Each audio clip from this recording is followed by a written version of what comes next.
చివరి దైవ గ్రంథం దివ్య ఖురాన్ 2వ అధ్యాయం 21, 22 వచనాలు తెలుసుకుందాం. మానవులారా, అనంత కరుణామయుడు అపార కృపాశ్రీయుడైన ఆ దైవం పేరుతో మానవులారా అన్నాడా, ఓ సాయిబులారా అన్నాడా అంటే 2వ అధ్యాయం ఎవరైనా చదవచ్చు. మానవులందరికీ మార్గదర్శకం ఈ దివ్య ఖురాన్. రంజాన్ నెల అవతరించింది. మిమ్మల్ని, మీకు పూర్వం వారిని పుట్టించిన మీ దైవాన్ని ఆరాధించండి, మీ యజమానిని ఆరాధించండి, మీ ప్రభువుని ఆరాధించండి. ఎవరిని ఆరాధించాలో ఇక్కడ క్లియర్గా చెప్తున్నాడు. ఎవరిని ఆరాధించాలి? పుట్టి చనిపోయిన వాళ్ళని కాదు ఆరాధించేది, మిమ్మల్ని, మీ పూర్వీకులను, అంటే మన పూర్వీకుల్ని, మన తాత తాత తాత తాత తాత 100వ తాత 1000వ తాత ఎన్నో తాత ఉన్నాడు. ఫస్ట్ తాత ఉన్నాడా లేడా? ఎన్నో తాత? ఫస్ట్ తాతని పుట్టించింది కూడా మీ ఫస్ట్ తాత, మా ఫస్ట్ తాత. పుట్టించింది కూడా ఆయన్నే వారి సంతానాన్ని మన్ని పుట్టించి మళ్ళీ మరణం ఇచ్చే శక్తి ఎవరికైతే ఉందో ఆయన్నే మీరు ఆరాధించండి. దీని ద్వారానే మిమ్మల్ని మీరు రక్షించుకునే అవకాశం ఉంది. ఈ భూలోకానికి దైవం ఎలా పంపించాడంటే, ఇప్పుడు జైలు ఉంది కదా, ఎగ్జాంపుల్కి జైలు కానీ ఎగ్జామ్ హాల్ కానీ, ఎగ్జాంపుల్కి ఒకటే ఎంట్రన్స్ ఉంటుంది. ఇప్పుడు ఎగ్జామ్ హాల్ తీసుకున్నాం. ఎగ్జామ్ హాల్లో ఒకే ఎంట్రన్స్ ఉంది, 2 ఎంట్రన్స్ లేదు. దాంట్లో నుంచి పంపించాడు. ఇట్లా ఒక ఎంట్రన్స్ ఇట్లా రావటం ఉంది ఎంట్రన్స్, మళ్ళీ పోవటం అనేది మళ్ళీ ఒకటే ద్వారం ఉంది ఎగ్జామ్ హాల్. అర్థమవుతుంది మీకు? ఎగ్జామ్ హాల్లోకి వచ్చాడు, మళ్ళీ అది 1 వే, అటు పోవటానికి వీలు లేదుగా, వెనక్కి బోర్డుగా, మళ్ళీ ఇటు పోవాల్సిందే. మనుషులందరూ కూడా అంతే, తల్లి గర్భం నుంచి భూలోకానికి పుట్టుక ద్వారా వచ్చారు, ఎంట్రన్స్ ఇది అంతే. ఇక రెండో దారి లేదు, ఇటు వెనక్కి పోవేది కాదు, రెండో దారి లేదు, ఒకటే దారి ఉంది, మరణం అనే దారి. మరణం అనే దారి తప్ప ఇంకో దారి లేదు. హిందువులకైనా, సాయిబులకైనా, ముస్లింలకైనా, భారతీయులకైనా, విదేశీయులకైనా అందరినీ పుట్టుక ద్వారా తీసుకొచ్చాడు. ఎవరు? సాయిబుల దేవుడా, హిందువుల దేవుడా, క్రైస్తవుల దేవుడా? కాదు, భగవంతుడు ఒక్కడే తీసుకొచ్చాడు. ఇక్కడ ఎలా తీసుకొచ్చాడు? అందరినీ చిన్నపిల్లలకే, పసిపిల్లలకే తీసుకొచ్చాడు, పసిమొగ్గలకే తీసుకొచ్చాడు. అందరినీ పెద్ద చేశాడు, అందరికీ జ్ఞానం ఇచ్చాడు, అందరికీ కావలసినటువంటి సదుపాయాలన్నీ ఇచ్చాడు. భార్య అవసరం పెట్టాడు, పిల్లల అవసరం పెట్టాడు, ఇక్కడ వచ్చేసి అన్ని అవసరాలు, తాగే అవసరం పెట్టాడు, తినే అవసరం పెట్టాడు, కోరికలు పెట్టాడు, కోరికలు తీరటానికి కావలసినటువంటి శక్తియుక్తులు తీర్చుకోవడానికి పగటి సమయాన్ని ఇచ్చాడు. అందరికీ సమంగా ఇచ్చాడు. అందరికీ సూర్యుడి వెలుగు ఒకటే, అందరికీ చంద్రుడి వెన్నెల ఒకటే, అందరికీ భూమి ఎవరు దున్నినా పండిద్ది, ఎవరు ఎత్తన వేసినా మొలిచిద్ది. ఈ ఏర్పాటు భగవంతుడు అలా తీసుకొచ్చి పుట్టుక ద్వారా ఇక్కడ ఇన్ని ఏర్పాట్లు చేసి ఇదంతా నీకు పరీక్ష అన్నాడు. ఏమన్నాడు? పరీక్ష. మళ్ళీ ఎక్కడి నుంచి వెళ్ళిపోతున్నావు కదా, ఇదంతా ఇక్కడే వదిలేసి వెళ్ళాలి. అర్థమవుతుందా? నీకు ఎంత ఉన్నా, ఎంత బలగం ఉన్నా, ఎంత బలం ఉన్నా, ఎంత ధనం ఉన్నా, ఇదంతా ఎక్కడ వదిలేసి రూపాయి బిళ్ళ కూడా ముట్టుకునే పని లేదు. నువ్వు ఉత్త చేతులతో వచ్చావు కదా ఈ హాల్లోకి, ఈ ఎగ్జామ్ హాల్లోకి, ఈ భూమి అనే ఎగ్జామ్ హాల్లోకి, భూమండలం మీదకి. ఇక్కడి నుంచి మళ్ళీ వెళ్ళేటప్పుడు చాలా సంపాదించినావు, నువ్వు బంధాలను సంపాదించినావు, భార్య పిల్లలతో సహా బంధాలను సంపాదించినావు, మరి బలాన్ని, ఇవన్నీ నువ్వు సంపాదించినవా దేవుడు ఇచ్చాడంటే దేవుడు ఇచ్చాడు, కానీ నువ్వు అనుకుంటున్నావు నేనే సంపాదించానని. అలాగా ఈ అంతా ఎన్ని బిల్డింగ్లు కట్టినా, లేదా వకీల్లే సుందరంగా కట్టినా, డూప్లెక్స్ కట్టినా, ఏం కట్టినా ఇక్కడి నుంచి మళ్ళీ ఎలా వెళ్ళాలి? ఉత్త చేతులతో వెళ్ళాలి. ఇక్కడి నుంచి ఏం తీసుకొని పోయేది లేదు. ఇక్కడ ఇది ఒక్కటి తెలుసుకుంటే మనిషి అహంకారం పూర్తిగా అణిచివేయబడింది. మనం అందరం పత్తి వేస్తాం కదా, వేస్తారు కదా, చాలామంది చూశారు కదా మీరు. పత్తి ఎలా ఎదుగుతుంది, పైకి ఎదుగుతుంది. ఏం చేస్తారు? పై ఏమో ఎదిగితే సైడు ఇట్లా కొమ్మలు రావు, కొమ్మలు రాకపోతే దిగుబడి సరిగ్గా రాదు, పూత పిండి రావని చెప్పి పైన ఏం చేస్తారు? చివరి నుంచి చేస్తారు ఎదగకుండా. అలాగా నేను ఉత్త చేతులతో వచ్చాను, ఉత్త చేతులతో వెళ్ళాలి. ఎక్కడికి? నన్ను ఈ ఎంట్రన్స్లోకి ఈ ఎగ్జామ్ వాళ్ళకి పంపించినోడి దగ్గరికి వెళ్ళాలి. అర్థమవుతుందా అనే విషయం నీకు అర్థమైతే నీ గర్వాన్ని నువ్వే తుంచుకోవాలి. ఎవడో తుంచడు ఇక్కడ. పత్తి మొక్క పై ఎదిగే చిగురుని ఎదగకుండా ఎలాగైతే తుంచేసామో నీ గర్వాన్ని నీ అహంకారాన్ని తుంచివేసి నాకు ఈ జీవితం భగవంతుడి ప్రసాదితం, నాకే కాదు మా నాన్నకి మా తాతకి వాళ్ళ తాతకి ప్రతి ఒక్కరికి భగవంతుడే ఈ జీవితాన్ని ప్రసాదించాడు. ఇక్కడ నువ్వు మంచోడిగా బతుకుతావా చెడ్డోడిగా బతుకుతావా, దైవధర్మం మీద నడుస్తావా దైవ ధర్మం కాని దాని మీద నడుస్తావా అనేది ఇక్కడ పరీక్ష. ఏంటది? రెండే విషయాలు. మంచోడికి బతుకుతావా చెడ్డోడికి బతుకుతావా. దైవధర్మం మీద నిన్ను పుట్టించినోడు ఒక దారి ఇచ్చాడు, గ్రంథాలన్నీ అదే దారి చెప్తున్నాయి. నిన్ను పుట్టించినోడు నీకు గురువులను పంపించాడు, ఆ గురువులు అందరూ ఒకే దారి చెప్తున్నాడు, భగవంతుడు ఒక్కడే అని. ఈ దారి మీద నడుస్తావా, లే నాకు ఆడగలిసి వచ్చింది ఏడగలిసి వచ్చింది, నాకు అక్కడ దేవుడు అన్నాడు ఎక్కడ దేవుడు అన్నాడు, మీరు ఎంత చెప్పినా నేనెన్నో, నా దారి రాదారి, నా దారి గోదారి, నా దారి ఎడారి అని చెప్పి నువ్వు పోయావనుకో భగవంతుడి దారి వదిలిపెట్టినట్టు.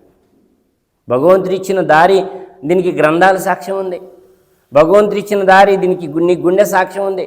నువ్వు అలా పోయినావు కదా, నువ్వు అలా పోకుండా మళ్ళీ దేవుడు కనికరించి ప్రేమ దయదలిసి నీకు చిన్న కష్టం ఇచ్చి, అంటే సారు పాఠాలు చెప్పపోతే అప్పచెప్పపోతే ఒక దెబ్బ కొట్టినట్టుగా దేవుడు ఏం చేస్తాడంటే ఒక దెబ్బ కొడతాడు, ప్రేమగా కొడతాడు. అక్కడేదో చిన్న దెబ్బ తగిలింది, యాక్సిడెంట్ అయింది, ఏదో అయింది, లేదా ఏదో జబ్బు వచ్చింది, ఏదో సంథింగ్ అయింది, మనం అవి రాకూడదు అనుకుంటాం. అవి వస్తేనే మనిషిని బెండు చేస్తాయి.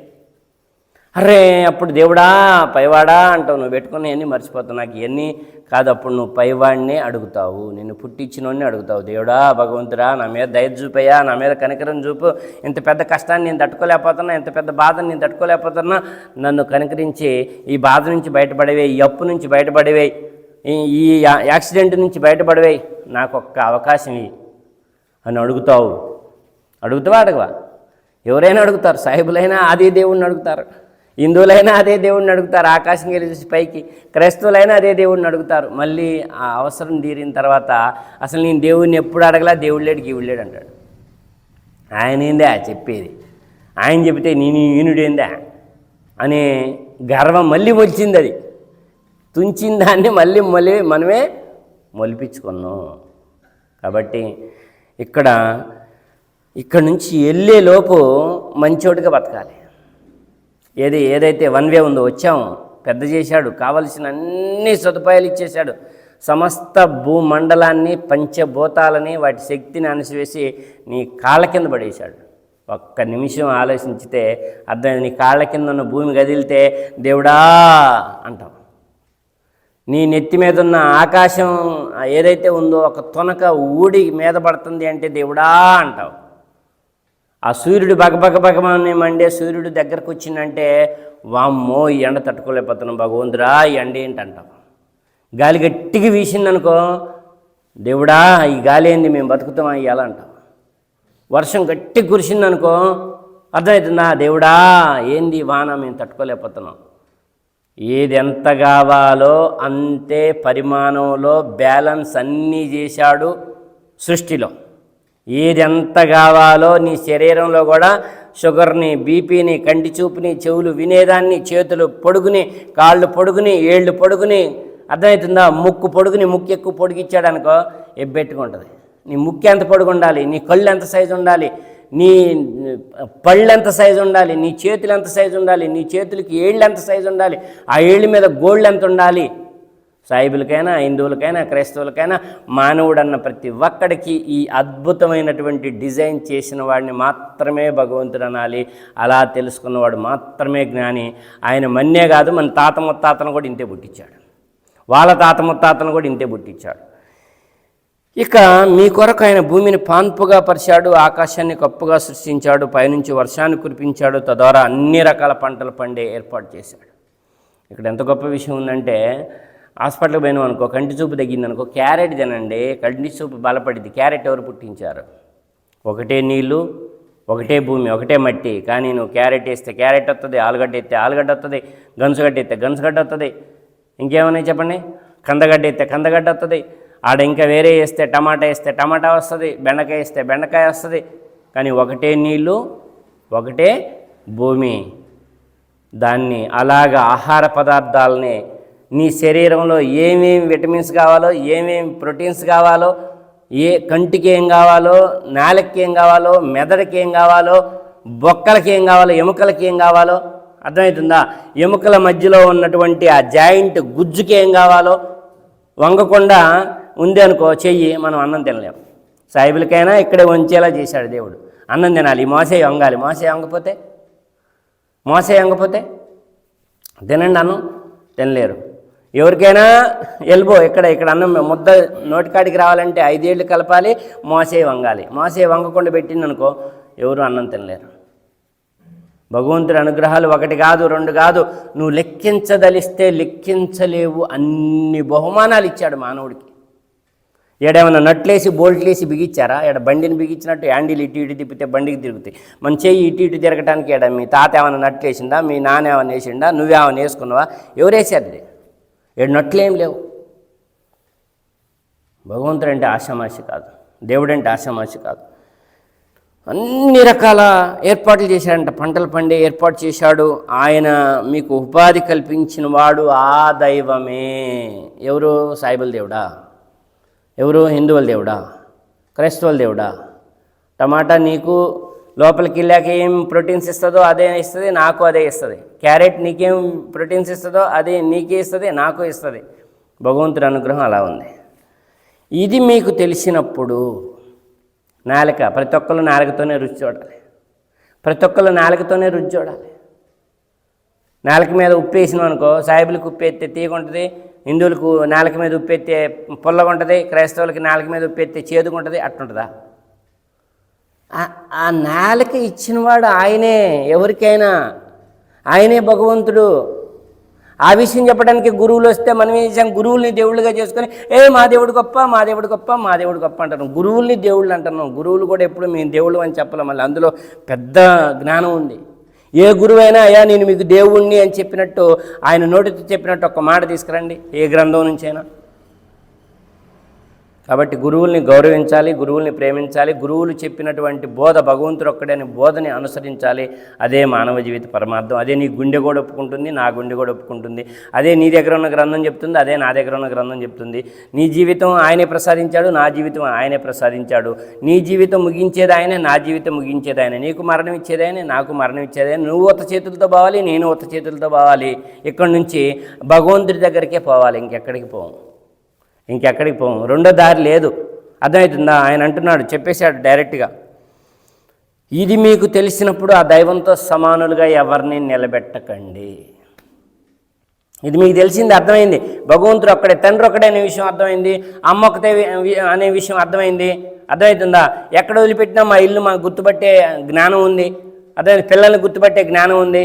నీ కొడుకునే నీ కొడుకు అంటావు, వేరే వాళ్ళను. అలాగే నీ కొడుకునిచ్చినవని భగవంతుడు అనమాట. భగవంతుడు నీ కొడుకు ఇచ్చింది, భార్యాభర్తల బంధం పెట్టింది ఆయన, భార్యాభర్తల ద్వారా సంతానం ఇచ్చింది ఆయన, నిన్ను భూలోకానికి తీసుకొచ్చింది ఆయన, ఎక్కడి నుంచి తీసుకుపోయేది ఆయన, నీ కళ్ళు ఇచ్చింది ఆయన, నీ కళ్ళతో పగలు రాత్రులు చూపించేది ఆయన, నీకు తెలివిచ్చింది ఆయన. ఒకసారి ఆలోచించు నీ జ్ఞానంతో అని చెప్పి నిన్ను పరిశీలించడానికి నీకు వివేకం ఇచ్చింది ఆయన. కాబట్టి అలాంటి మహోన్నతిని తెలుసుకోవటమే మానవ జీవిత పరమార్థం. అందరం కలిసిమెలిసి ఉండటమే మానవ జీవిత పరమార్థం. నాకేదో తెలివి తెలిసిందని, నాకేదో బలం ఉందని చెప్పి ఎవరు కూడా అహంకారాన్ని, గర్వాన్ని పెంచుకోకూడదు, దాన్ని తుంచివేయాలి. అందరం కలిసిమెలిసి ఉండాలి. ఇది ఒక మాయా జీవితం, ఇదో నీటి మీద బుడగలాంటి జీవితం. వేసుకున్న చక్క ఇప్పుతామో లేదో తెలియదు. ఇవాళ ఎంతమంది చూడండి, నిన్నెంతమంది చనిపోయారు, వాళ్ళు కూడా మేము ఛానల్ బతుకుతూ అనుకున్నారు. ఇవాళ ఎంతమంది చనిపోబోతున్నారు, వాళ్ళు కూడా మేము ఛానల్ బతుకుతూ అనుకుంటున్నారు. కాబట్టి ఈ జీవితం భగవంతుడు దానికి ఫుల్ స్టాప్ పెట్టాడు.